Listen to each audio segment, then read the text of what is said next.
In today's highlights broadcast, we bring you Champions League and Premier League action. It's the penultimate game in the group stages of the Champions League. Manchester United lost to Genk on the opening day, so they'll be looking for some redemption here in Game 5, the penultimate game in the group stage. Following that, we'll be heading to Selhurst Park, where they took on a bit of a bogey team they've had in the past, Crystal Palace. Highlights from both those games coming next. Welcome back to Old Trafford. It is another Champions League night. We are in the penultimate game of the group stage.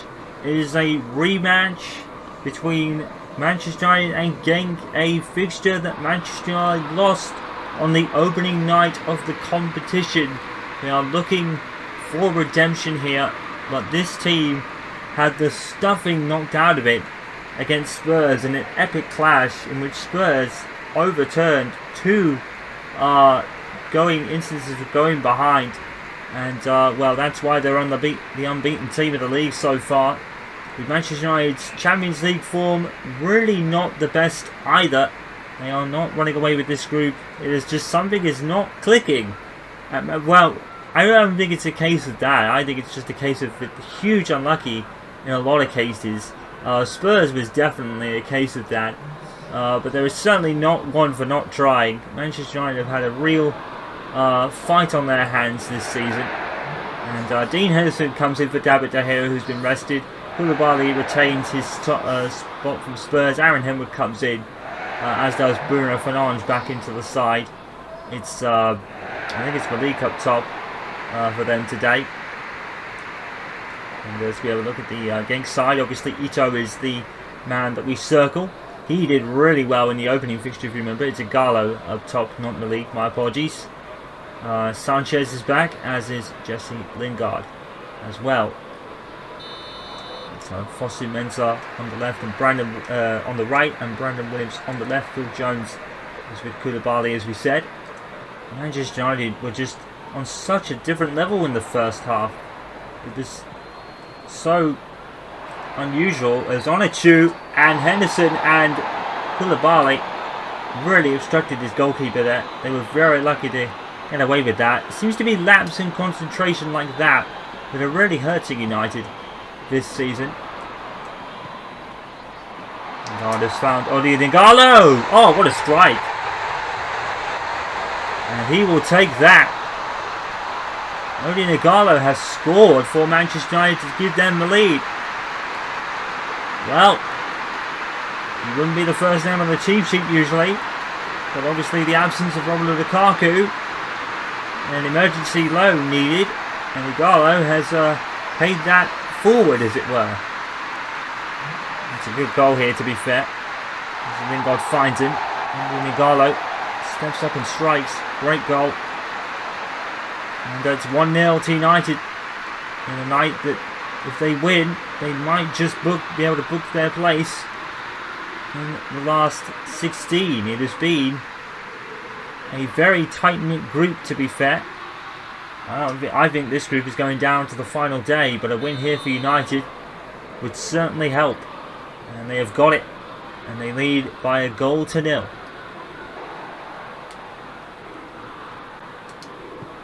Lingard. Well played. Sanchez. Oh, brilliant ball. Odion Igalo. Low to back to Sanchez. Good save. Good save by the keeper. That is a fantastic save. That was almost a surefire goal for Sanchez. Ito, what a ball. Koulibaly heads back to his keeper. Dean Henderson can pick that up. Well played by Koulibaly. Good sense there. Good throw from Henderson too. Open place to Fosu Mensah. It's a brilliant ball. Fosu Mensah, he's found Igalo. 2-0. Oh, what a beautiful goal. Manchester United, when they are on the ball, they do that. That is exactly what they do. It's beautiful. Some of the football they play is just absolutely on it. That pass from Pogba was magnificent. Fosu Mensah, whipping cross. Igalo, no one was there, and he put it in.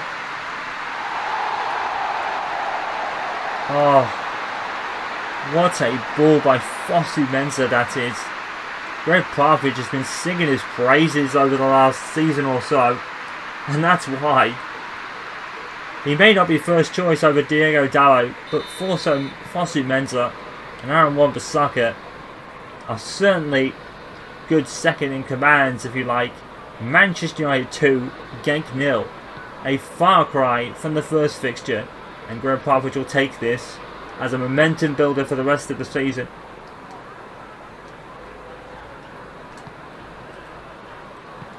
Borowski to Onuachu. Good turn, good strike, and an instant reply. It's just not going right. Genk have some fight in them, that's for sure. We had an immediate response. And, well, it is a well-worked goal, to be fair. Ito gets away from Williams and Henwood, both pressuring him. He had Jones smothered all over him. Even when Manchester United play well defensively, teams still score.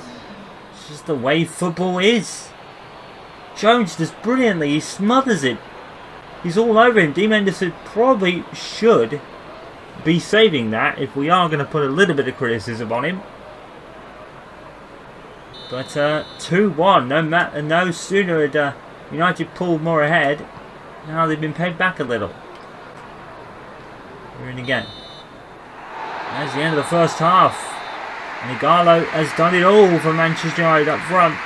But Onuachu has brought the gap down a bit.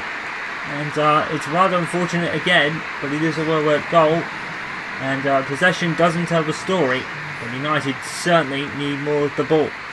United 2, Genk 1. And Genk aren't out of this by a long chalk, I don't think. Fosu-Mensah to Lingard. Lingard to Sanchez. Igalo is running. Igalo is gone. Igalo has it. 3-1. And a hat-trick for Odion Igalo in the Champions League. What a day for him. Former Watford striker has a hat-trick for Manchester United in the Champions League. He came on loan from Shanghai club as a means to somewhat replace Lukaku, even though you probably wouldn't look at it that way. I think Malik has that distinction, but maybe to cover up shortages. But Igalo, as we said at the first goal, has paid it forward, as it were. And they probably shouldn't be celebrating extravagantly. It's not like they've won the game yet, but it's certainly a far cry from the first matchup these two had. And Manchester United may just have booked their place in the last 16. It's obviously dependent on what happens between Napoli and Kranzador, of course. Here is Ito. Here is Mikhail. Mikhail into Onuachu again. He's been the danger man for Genk so far. Kordowski hits it. And Bogada! Oh, it's gone agonisingly wide. And I think it would have been offside anyway. It certainly was. But look at this. Overhead bicycle kick. And it went past everybody. Oh, that would have been a spectacular goal. Wayne Rooney-esque against Manchester City. Ito. Meet Aaron Henwood. And you'll be probably seeing a lot of him in this game. Next is Sanchez. And Jesse Lingard, straight at the keeper. And Mihail clears it. Sanchez is going to lead that for a corner. No, he's not. Going to try and whip it back in himself. Igalo. And Jesse Lingard, he got the ball. And now, Manchester United are heading into another gear. Sanchez. Amazing that wasn't a foul, but that wasn't either. Igalo! 4-1. And Odion Igalo has got all of them. Wow, where's this man come from? And he does the celebration again. I guess they can celebrate now. It's 4-1.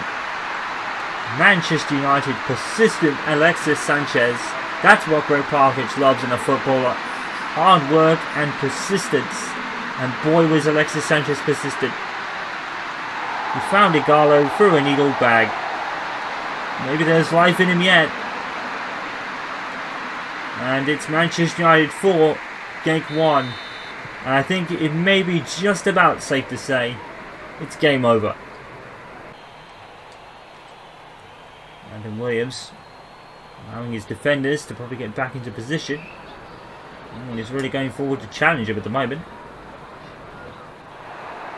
Free ball for Brandon Williams. Oh, Sanchez. Oh, that's brilliant. Here comes Sanchez. 5-1, it's game over. Oh, Alexis Sanchez. Absolutely brilliant. What a brilliant goal. 5-1 to Manchester United. It's definitely game over now, surely. Oh, it was absolutely wonderful from Alexis Sanchez. He's back, isn't he? Igalo with such a great touch. But look at that touch from Sanchez. Look at that turn. Oh, when United are on the ball, it's a marvel. Look at this. And then look at this. That touch from Sanchez is a touch of death. Oh, there was actually some luck in the Igalo chest when it came off the Genk player back there. But Alexis Sanchez won't give anything for that because he made the score 5-1. It's game over now, surely. Manchester United in rampant mode. Manchester United 5, Genk 1. Seconds to go. That's it. 5-1 to Manchester United on a night they needed it. What a game from Odion Igalo with 4 goals and Sanchez with a 5th. And they were absolutely impeccable tonight. The goal from Omachu is a long time ago, and that may have just booked their place in the last 16 after a shaky start. Gregg Popovich is certainly back in this season's Champions League. Hopefully they can take it forward into the league. We'll have to wait and see. But tonight, they have shone the brightest. United 5, Genk 1. Coinciding with our coverage, Paris Saint-Germain beating Galatasaray by 1-0 and Real Madrid beating Club Brugge by 4-0 in the group of death. It is Group A. No surprises anywhere to be seen, unfortunately, for those two. Bayern Munich beat Young Boys, but only by 1-0 in the end. Olympiacos lost to Chelsea by 3-0, and Atlanta have beaten Manchester City again, and they seem to be the real dark horses for this season's Champions League. They are pulling miracles. Dinamo Zagreb have lost to Shakhtar Donetsk by 4-0. Juventus beating Moscow by 3-0. And Bayer Leverkusen are beating Atletico Madrid by 1-0. Manchester United 5, Genk 1, as we've just seen. Contador and Napoli getting a point each. That's really going to change things in Group E. Barcelona beating Salzburg by 2-0. Inter and Porto with no goals. Zenit 1, Dynamo Kiev 3. Lyon 1, Benfica 3. Liverpool 0, Lille 4. And finally, Valencia 0, Ajax 2. And that means for the groups that it is all over in Group A. Paris Saint-Germain and Real Madrid only have to decide who goes through as top of the group. In Group B, it is very much the same scenario for Bayern Munich and Chelsea. Atlanta have taken 12 out of 12. Manchester City could be on the brink of elimination. Shakhtar Donetsk are the only thing standing in their way. 1 point between them going into the final game. Bayer Leverkusen and Atletico Madrid and Juventus are still in with a shout. Juventus is rather surprising considering their squad. With Lucas of Moscow, it is all done. Manchester United now take the group lead for the first time this season, I think. And that will be the final result. So, despite the 3-2 loss to Genk, they finished first in the group. That is amazing. It's going to be between them and Napoli for the winners of the group in the final game. Barcelona have absolutely dominated in Group F, followed by Porto. For Inter Milan and Antonio Conte, the dream is over, and that's going to cause some serious questions back in Italy for them. Benfica and Dynamo Kiev have settled things in Group G, and in Group H, despite the 4-0 loss to Lille, Liverpool already qualified. It's going to be between them and Lille who wins the group. Ajax have an outside shot, but they need to win by 5-0 and hope Lille lose to get through on goal difference. due to video technical difficulties, we couldn't bring you the matchup between Manchester United and Wolves, so we will bring you all the scores for match day 13 and what that means for the Premier League table. Akradokis Malik and Alexis Sanchez both scored as Manchester United beat Wolves by 2-0. Tottenham Hotspur continued their unbeaten run against Aston Villa, winning 4-1. Brighton of Albion beat Sheffield United by 2-0. Bournemouth won by the same scoreline against Southampton, and Mikel Arteta lost once again, this time to Manchester City by 1-0. Watford and Liverpool drew 1-1, with Chelsea beating Leicester 2-0. Everton beat Crystal Palace 3-1. Newcastle United beat Burnley 1-0. And Norwich City lost once again to West Ham United, once again by 1-0. And what that meant for the Premier League table is that Jose Mourinho continued to lead at the top by 7 points ahead of Chelsea. Everton jumped into third thanks to Arsenal's slump, and Manchester United moved into 5th ahead of West Ham. Manchester United City's win moved them up to 7th, Liverpool were 8th, followed by Leicester City in 9th, and Newcastle completed the top 10. Meanwhile, at the bottom, Burnley were just outside the zone on goal difference, while Watford were just in. They were both tied on 10 points, but for Sheffield United and Norwich City, their rarely struggling seasons continued, with no wins and only 3 and 2 points on the board respectively, and safety edging further and further away from them. So here we are in the first week of December, what is called the period of death, with all sorts of condensed schedules due to the Christmas period in the first week of December we are at now, and this is normally the period that Gregg Popovich, in traditional sense, especially in the last 2 seasons, has fallen behind chasing packs and ultimately led to outside winning positions in those last 2 seasons.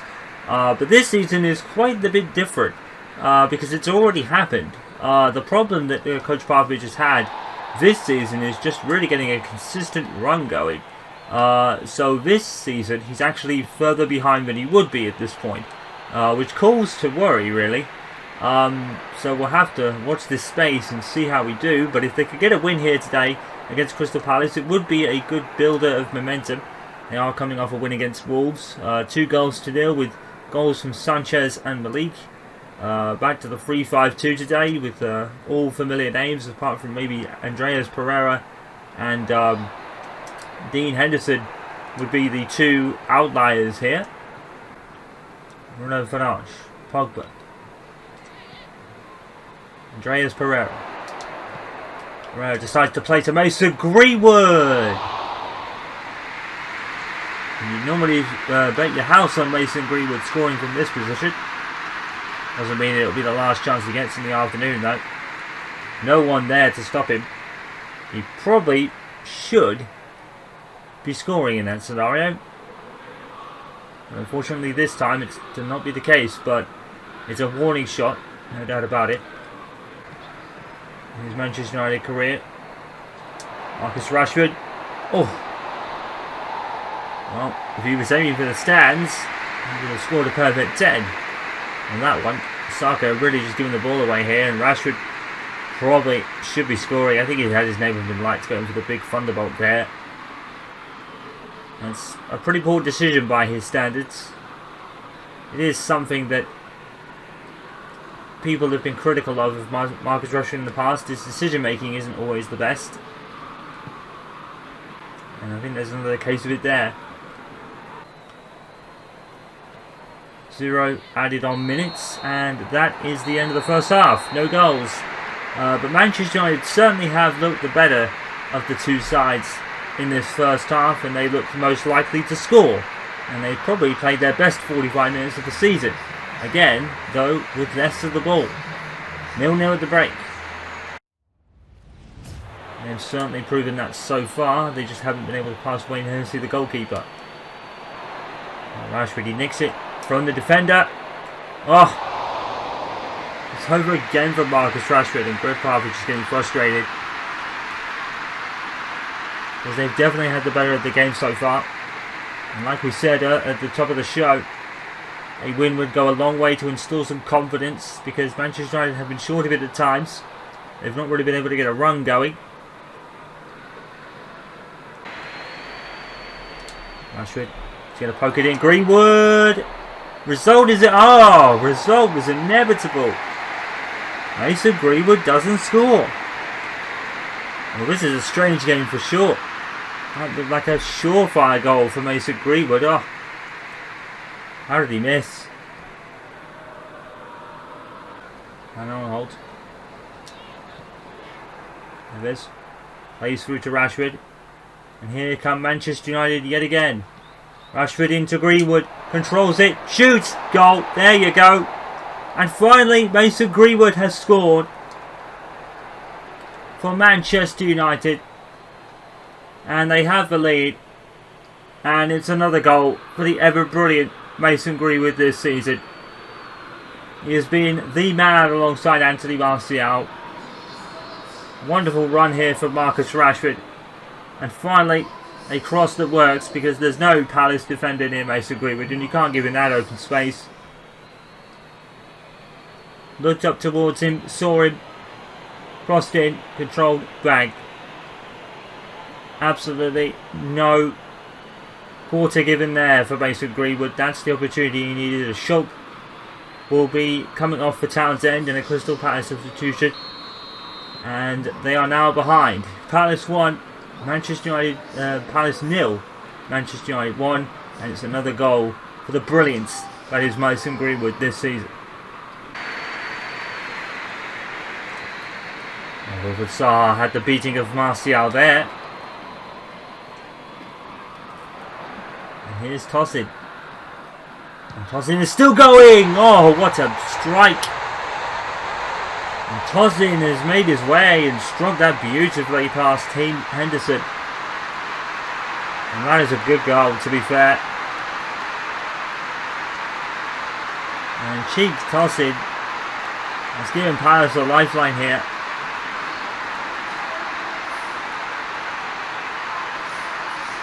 Well, Tosin just decided to take on the whole Manchester United defence. And he just struck that beautifully with his right foot. No way Dean Henderson was getting that, to be fair. I don't think even I think David De Gea would have even struggled against that.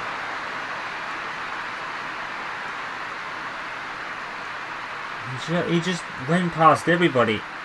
It wasn't bad defending from United, it was just Tosin was brilliant. And it's 1-1. I don't think Manchester United are away from winning this yet. 12 minutes to go. It's finally poised.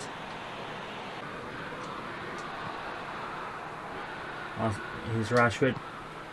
Just over a minute to go. Akadus Malik. He's put it in.